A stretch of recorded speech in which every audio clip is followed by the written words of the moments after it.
So after a strong sequel to Jurassic Park, I remember my expectations for Jurassic Park 3 were not necessarily sky high, but I still expected to see a pretty good film. I enjoyed the first two, and with star Sam Neill back in the third, I figured it was going to be a pretty good movie. But man, was I dead wrong.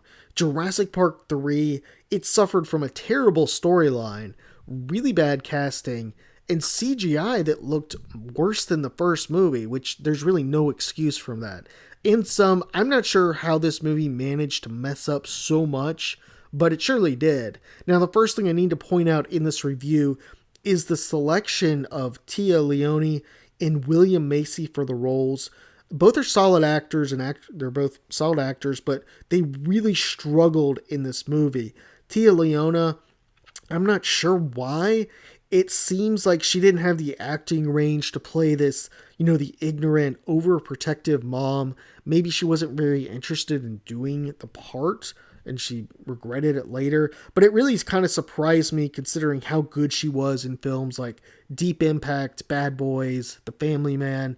William Macy was a bit better, but their chemistry together as a couple on screen was definitely awful. And it didn't seem, it was so unnatural. Now, the storyline of this movie wasn't great either. Once again, a group of people are trapped on Isla Sorna or Site B and are running away from ferocious dinosaurs. Like last time, too, they know what type of dinosaur is where on the island, so they know where the dinosaurs are on the island. Yet it doesn't seem to matter as they end up being chased by the massive carnivore dinosaurs anyway. Now, in this movie, the reason they're on this island I thought was pretty poorly written.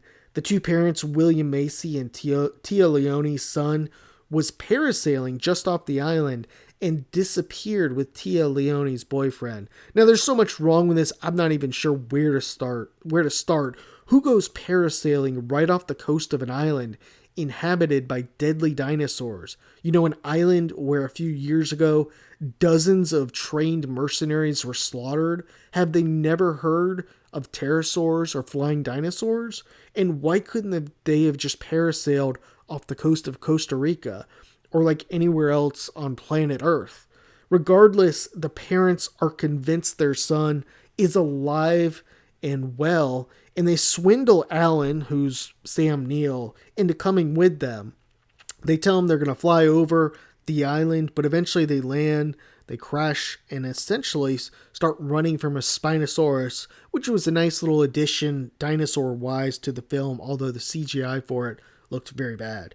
So we're treated to two ignorant, overprotective parents, along with Sam Neill and his protege wandering around the island after this. And most of what happens from here is just disastrous. For one, the parents are walking around the island screaming for their son out loud, and yet seem to often attract no dinosaurs. Perhaps even worse is when we're presented with a completely unrealistic scenario that their son somehow survived 8 weeks alone as Tia Leone's boyfriend was killed. Now, apparently the boy is able to survive by salvaging food from the old camp and hike out to a bunker. I suppose it's possible, but very unrealistic, as his scent would get picked up every time he left the bunker. Now, I'm not sure why the movie didn't include also more character roles in this film. It would have seemed like an expedition like this, they'd have, 15 to 20 people at least. I would have liked to see people who know dinosaurs or survival at least, people with skills in this type of hostile environment in the movie. We got that in The Lost World.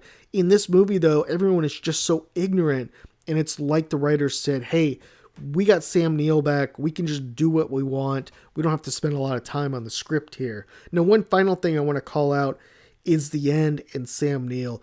The group is surrounded by a group of velociraptors who have stalked them, and Neil's protege stole some of their baby eggs in hopes of selling them when they got back.